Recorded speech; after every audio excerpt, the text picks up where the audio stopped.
الفيديوهات اللي من النوعية دي انتشرت جدًا، جدًا الأيام اللي فاتت. معظم السيدات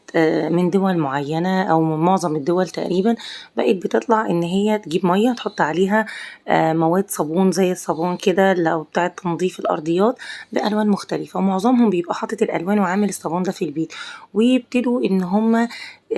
يغسلوا الأرض ويدعكوها وينضفوها بالمقشة زي ما إحنا شايفين بالمنظر دوّة، كمية صابون كبيرة جدًا، كمية مَيّة كبيرة جدًا، أرضيات فاضية ما فيهاش أي حاجة ومساحات واسعة، ويبتدوا يمسحوها أو ينضفوا الأرضية بالمنظر اللي انتوا شايفينه دوت.